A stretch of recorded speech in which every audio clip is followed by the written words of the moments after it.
For those of you who are at home, you can find what we're going to talk about in the link that I sent in my Dvar Torah, my weekly email address. You can find the link. You can find the link there in that email, and you can follow along with the text. The text we're really going to look at is, for those of you at home, is the second set. So it begins on page 3, not page 1. So you're going to see, those of you who have in front of you, two very different Divrei Torah. They link a little bit together. What happened was, I wrote this Dvar Torah, which is the one that has red on it, that says what goes around comes around. I wrote that Dvar Torah on Sunday, Monday, and Tuesday.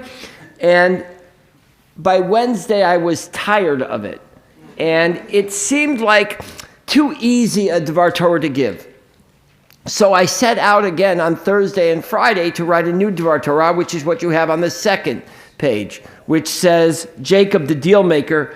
Deals can be transactional or transformative, transformational.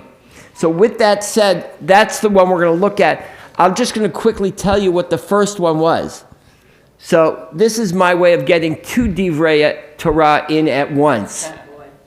You know, so sometimes, so the first one was an obvious Dvar Torah, and that is about the idea that Jacob deceives Isaac, and therefore Jacob then gets deceived. Here's where I had a problem with that Dvar Torah.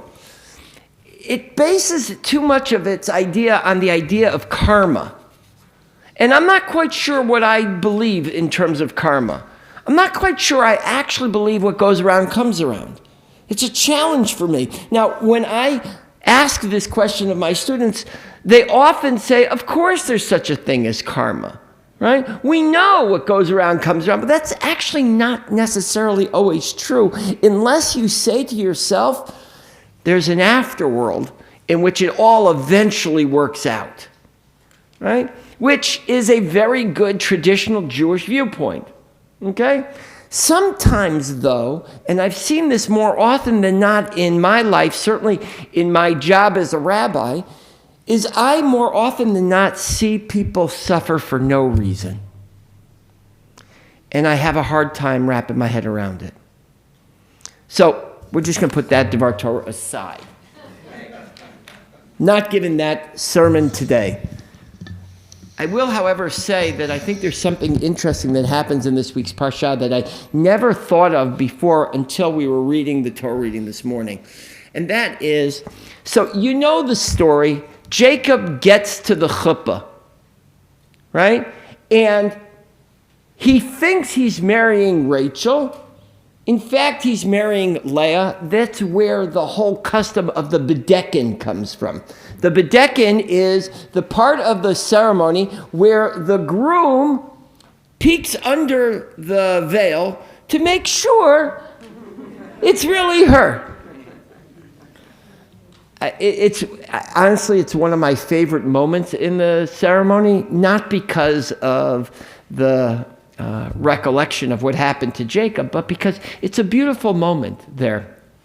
I often ask parents in that moment to bless their children as well. And there is a beautiful blessing that the groom offers at that moment.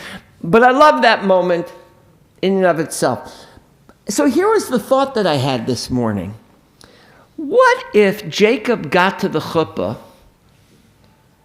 looked under the veil, and said, oh my God, that's Leah. Imagine Jacob in the scenario in which he actually he was deceived until he got to the chuppah, but he knew when he got under the chuppah that in fact that was Leah.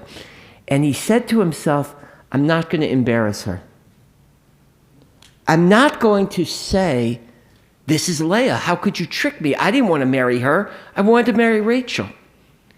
Can you imagine the kindness that Jacob exudes in that moment in which he arrives at the chuppah, sees it's Leah, sees that she is, remember, described as weak-eyed, right?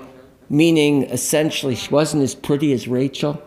Can you imagine the empathy, the kindness that he had in that moment? Looks under the veil, sees it's Leah, and says, you know what? I'm going to marry her anyways. Now, it's an act of kindness. We see it kind of unfolds not so well that way. But I just thought maybe that's what happened instead. And the reason why I came to that was because of the idea that I regularly think poorly of our ancestors.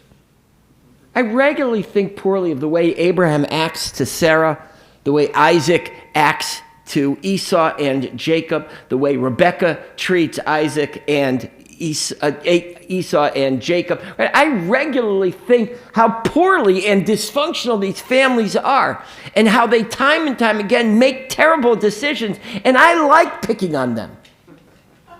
For the same reason I like watching reality TV shows. Right? But then I said to myself, that's easy.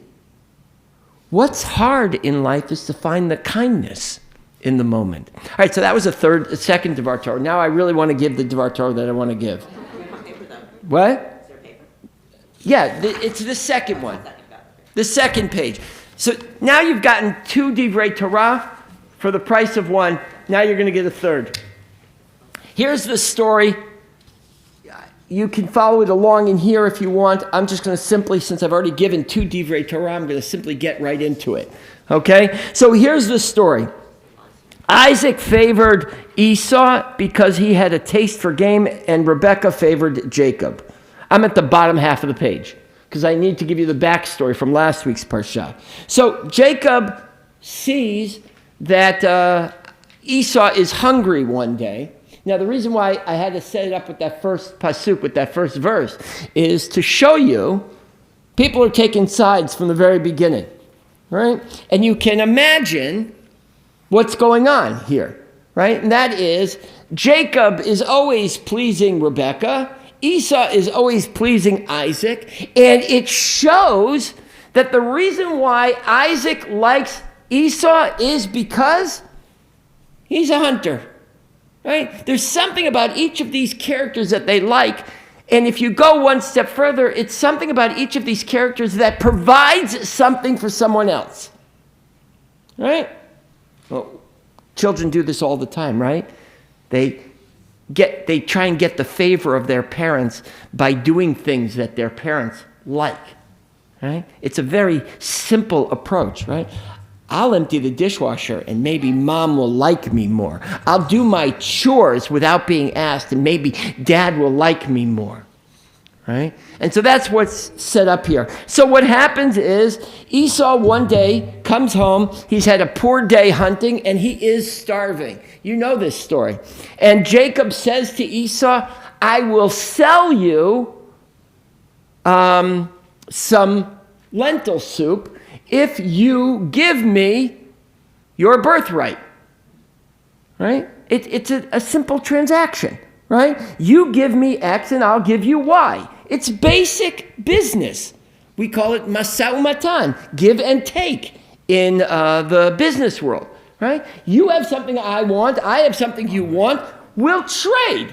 It makes a good barter system, right? And that's the whole story. Right? So that you can see on the second half of the page. Now, the top half of the page says the following. Jacob then made a vow saying, if God remains with me, protecting me on the journey that I'm making, I'll give bread to eat and clothing to wear, and I return to my father, safe to my father's house, then God will be my God. So Jacob is doing exactly what he's always been taught to do in his life, and that is bargain, make deals. Right? He makes a deal with Lavan so that he can marry the daughter Rachel. He makes a deal after he marries Leah that he still wants Rachel. I'll make another deal with you. Jacob says here in this pasuk, God, if you take care of me, then I will name you as my God. Right? I just want to point out very quickly at the end of the Parashat this week, Jacob makes a deal with Lavan. And he says, now let's write that down in stone in front of my God, Elohei Avraham, and in front of your God, Elohei Nachor.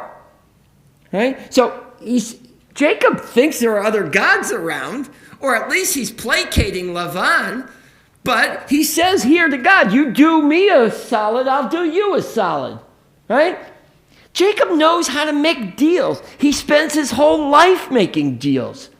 The problem is he never learns what the message of making deals is really all about, and that is connecting with someone else. This morning's Parsha sees us see Jacob time and time again say, I'll make a deal with you. And I'll make a deal with you. You give me something you want. You give me something I want. I'll give you something you want. And then he moves on to the next relationship. He made a deal with Esau, and then he moves on. In fact, this morning's Parsha has him leaving. He says, I got what I needed. I'm on my way. I got my birthright. I'm gone. Right? He sees this in this morning's Parsha. He gets the wife that he wants eventually. And then guess what? He gets up and goes. And on the journey, he says to God, you know what? You take care of me so I'm safe to the next place. Well, then I'll call you my God. That's the problem there. Every time we interact with somebody else, we have the opportunity to establish a relationship. Every time we interact with somebody else, we have the opportunity to create a connection. Here's a story I'll tell you. It's probably the most influential story in my career. It may be, quite honestly, one of the only things I ever did right in my career. Here's the story. I had a member of my congregation, not here, so don't start trying to figure out who it is. I had a member of my congregation who had committed to giving the shul $1 million. His wife had passed away, and he wanted the preschool named after his wife. And so he committed to $1 million and gave $250,000 right up front. I arrived in the congregation 3 years after that commitment, and he still hadn't given the $750,000 balance. And the shul, of course, said, Rabbi, can you please take care of that? So I called him up, and we had lunch, and he said, I don't like the way the fund is being administered. The $250,000 isn't being spent well, right? It doesn't have the interest income it's supposed to be. All these things I really honestly didn't know about at the time. And I said, I'm going to clean that up. And I took out my notepad, and I started writing all the things he was concerned about. We fixed all those things, and he came back to me, and I said to him, are you going to pay the balance? And he said, no, I don't like this that's going on. He was bothered by the way people were being acknowledged, that he wasn't hearing about it, or they weren't being responded fast enough, people who were donating to the same fund, and he didn't like the way it was still being administered. So I took out my notepad, I wrote it down, and I started all over again. And I got that one fixed as well. And then finally I said to him, I said, come on.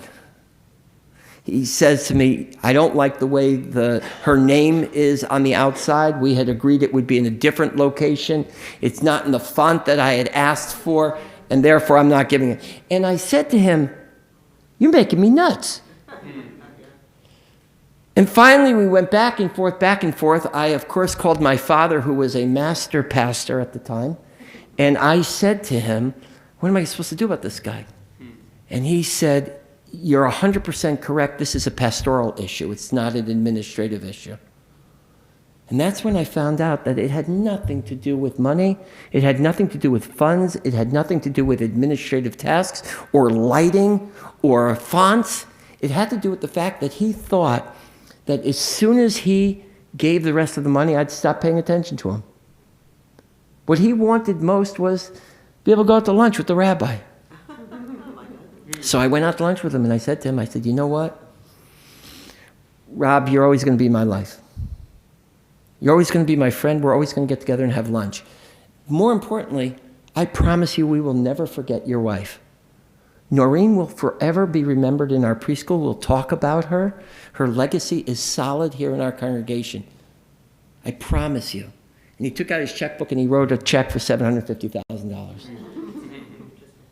Because connections, relationships are what's important, not the deal that's getting done. When somebody writes a book about the art of the deal, they're not teaching us the lesson of transformational giving. They're teaching us the lesson about transactions. When in our lives, we lose track of the fact that what's important is not the material possession that's being given over, but it's about the relationship, that's when we start to grow and we learn and we live and we love. For any of you who are business people in this room, you know that your success is based on the relationships you have, not on the product you provide. For anybody who's ever sold a single thing, you know that the reason why you're successful at selling is because you talk to people like they're people, not consumers. And you establish a relationship that carries you far beyond that specific moment of transaction. So, my real Devar Torah for today is that every time we interact with people, we ought to make sure that it's about establishing a connection. It's about establishing a relationship, not trying to get something from someone. If you do, then you're Jacob. Shabbat Shalom.